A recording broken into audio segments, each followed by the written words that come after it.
नमस्तुते नर्मदा देवी त्राहि मां शरणागतं त्वदीयपादपङ्कजं नमामि देवी नर्मदे, नमामि देवी नर्मदे। ये सत्य है कि माँ नर्मदा जी का दर्शन करने मात्र से ही समस्त पापों का नाश हो जाता है। उसमें भी सुबह सुबह अगर माँ नर्मदा जी के साथ ये वैराग्य संत जी का दर्शन हो जाए तो जीवन में सौभाग्य का उदय होता है। माँ नर्मदा नदी का हर कंकर शंकर के रूप में पूजा जाता है। माँ नर्मदा पाप नाशिनी है और माँ नर्मदा में अभी संत भगवान स्नान कर रहे हैं। ये संत भगवान 20 वर्ष के समय से ही घर छोड़ दिए हैं और माँ नर्मदा का सेवा कर रहे हैं। 3 से 4 बार परिक्रमा लगा चुके हैं और ये दिव्य विलक्षण तस्वीर ये माँ नर्मदा के तट का है। अभी हमारे साथ जो संत जी हैं उनका क्या कहना, बहुत ही निराले और मधुर हृदय के हैं। माँ नर्मदा जी के अनन्य भक्त हैं।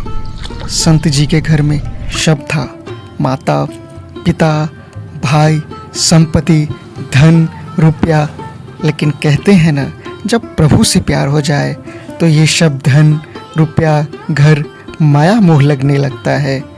ये संत जी अपना सब घर धन भाई को दे करके घर त्याग दिए और माँ नर्मदा जी के शरण में आ गए और तब से माँ नर्मदा जी का सेवा पूजा कर रहे हैं और एक अध्यात्म जीवन जी रहे हैं।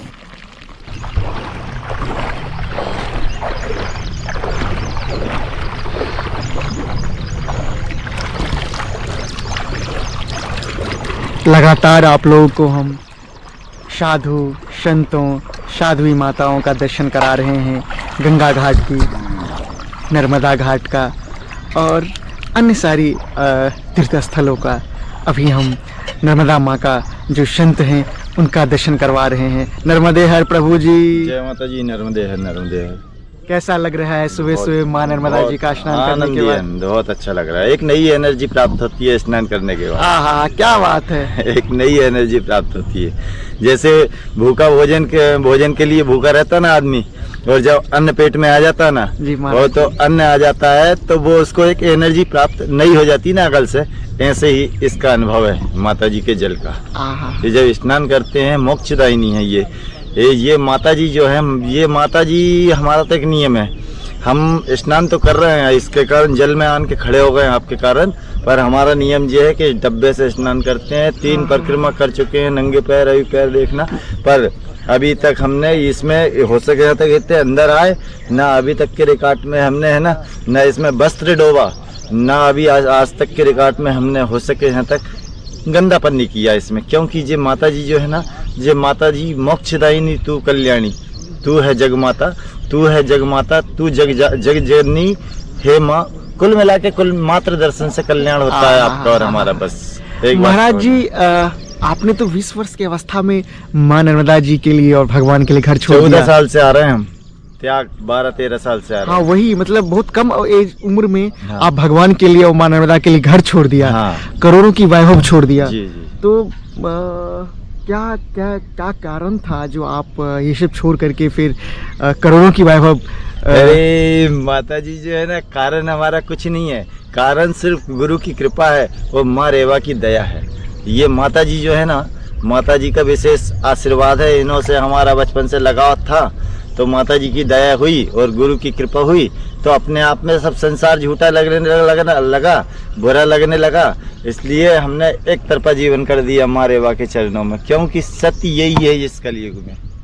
इसके सिवा हमको कुछ समझ में नहीं आया। पूरा संसार दुनिया में भ्रमण करके बैठे, इससे बड़ा कुछ नहीं है। लोग तो संसार को पकड़े रहते हैं, वो घर, संसार, परिवार। संसार, घर, परिवार जो झूठी मिथ्या है, इसको हम नहीं मानते हैं। ये सत्य नहीं है। सत्य ये है जहाँ खड़े हुए हैं आप और हम। सत्य यही है, सत्य यही है।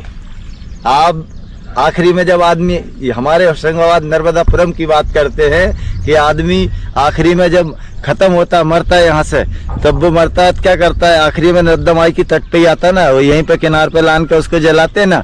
पर हमने क्या किया, हमने आखिरी की जो व्यवस्था जो है बस बचपन से ही शुरू कर दिया। हमने कहा हमको दिक्कत नहीं पड़ेगी, माँ रेवा जैसे गुलाब के फूल पर बैठी हुई है, ऐसे ही जो सच्चा भक्त होता है, जो जीवन समर्पित कर देता है माँ के चरणों में, तो वो जो है ना फिर जैसे कमल के फूल पर विराजमान है ना माता जी, ऐसे ही अपने भक्त के लिए जब आदमी आखिरी में जाता है ना, यहाँ से रवाना होता है आदमी, ऊपर खत्म हो जाता, मर जाता, तब वो है ना जब यहाँ आता है तो वही कमल के फूल पर बैठ के जाता है। जी जी। ये हमारी नानी जो हमारी दादी जो थी, उन्होंने 102 साल में खत्म हुई और कह के गई कि अब हम निकल रहे हैं। नर्मदा उनका नाम था। वो माता जी 3 साल 3 महीने 13 दिन का परिक्रमा कर चुकी थी। ये प्रमाण के साथ हम बात कर रहे हैं आपसे। ये माता जी की तो लीला अद्भुत है, न कोई सिरा है न कोई अंत है। अच्छा प्रभु जी, घर छोड़ना और इस जीवन में जीना, एक गृहस्थ और एक वैराग्य जीवन जीना, दोनों में क्या फर्क लगता है? अरे बहुत अंतर है, बहुत अंतर है। महाराज जी की खुशी आप देख रहे हैं, बहुत अंतर है। जो महाराज जी के पास करोड़ों की वैभव थी, धन था, संपत्ति थी, घर था, परिवार था, सब कुछ ठुकरा दिए, छोड़ दिया, सब भाई को दे दिए। क्या था महाराज, क्या अरे जमीन है हमारे पास, जायदाद है, घर है, मकान है, सब कुछ है, पर हमारे लिए वो कुछ भी नहीं है। हमारे लिए वो हमने कह दिया, हमने सिर्फ माता पिता की सेवा करो, अपने बच्चों का पालन पोषण करो, उसकी एक लड़की है एक लड़का है, बस कमाओ खाओ आनंद करो, हमको न आज मतलब है न कल मतलब है, मतलब जिससे है वहाँ मान के बैठ गए, चल रहे हैं, भ्रमण कर रहे हैं, घूम रहे हैं माता जी के चरणों में। और ये आनंद जो है, ये आनंद जो है, ये परमानंद का परम आनंद है, इसका न कोई सिरा है न कोई अंत है। और ये एक आनंद जो है वो संसार में रखा हुआ है। संसार का जो आनंद जो है वो एक क्षणिक आनंद होता है, उसमें आप और हम जीवन भर भी डूब डूब के मर जाएंगे तो भी वो परमात्मा की प्राप्ति नहीं होने वाली है। और ये जो आनंद जो है, ये आनंद वो आनंद है कि इसमें एक बार यदि कभी माँ रेवा के जल में डुबकी लग जाएगी तो बार बार फिर डूबने की जरूरत नहीं पड़ेगी, क्योंकि ये आनंद जो है ये परमानंद का परम आनंद है, इसमें एक सत्य छुपा हुआ है। अच्छा, हम प्रभु जी माँ नर्मदा के लिए या भगवान राम के लिए 2 चौपाई कुछ अरे ये है ना, ये कर्म मूवी है, यहाँ कर्म की पूजा होती है। जैसे रामायण जी में, रामायण में लिखा है कि कर्म प्रधान बेस पे करी राखा, जो जस करही तस फल चाखा। कर्म प्रधान बेस पे करी राखा, जो जस करही तस फल चाखा। जैसे आप अभी बोल रहे थे ना कि पेड़ लगाते हैं तो फल की उम्मीद तो रहती है, फल तो मिलता है,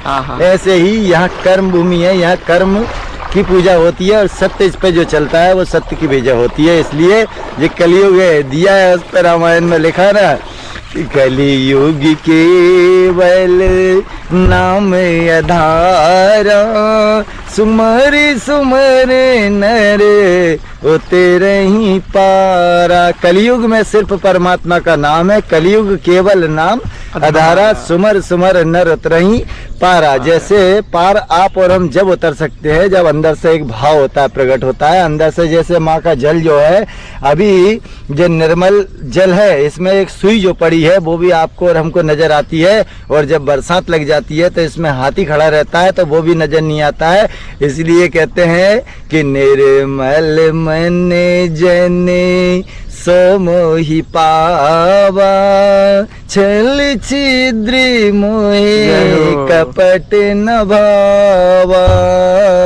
निर्मल मन जन सो मोहि पावा, छल छिद्र मोहे कपट न भावा। भगवान कह रहे हैं कि निर्मल मन वाला ही मेरे को भा सकता है, छल छिद्र कपट वाला मेरे को मेरे निकट वो नहीं आ सकता है। कुल मिला के यही सब कुछ है, कर्म भूमि है या कर और पा। जय हो प्रभु, जय हो नर्मदे हर, नर्मदे हर। और रही बात आनंद की, तो आनंद जो संसार वाला जो लेता है ना, उससे कई गुने अधिक आनंद रहता है। हमारे पास भले लक्ष्मी नहीं है, भले ही हम निर्धन है, पर हमारे लिए बहुत धन, बहुत बड़ा धन है जी। माँ रेवा ने अपने शरण में, अपने चरणों में ले आई हैं, यही हमारे लिए बहुत बड़ी संपत्ति है। इससे बड़ी संपत्ति हमारे लिए है ना कभी मायने रखेगी, ना कभी जीवन में कोई आएगी। चलिए, नर्मदे हर, नर्मदे हर प्रभु जी, नर्मदे हर। जय। हम तो इसी उम्मीद में रहते हैं सुबह सुबह माँ नर्मदा जी का दर्शन हो और माँ नर्मदा जी का जो तट है उस पे दिव्य साधु संत लोग आते हैं, तो उनसे बात हो जाए और आप लोगों का भी मंगल हो जाए, दर्शन हो जाए और कुछ बातें संत जी से सुन लें। तो चलिए इस वीडियो को यही समाप्त करते हैं, मिलते हैं किसी अन्य तीर्थ स्थलों से, अन्य तीर्थ भूमि से। तब तक के लिए नर्मदे हर, जय सिया राम, राधे राधे।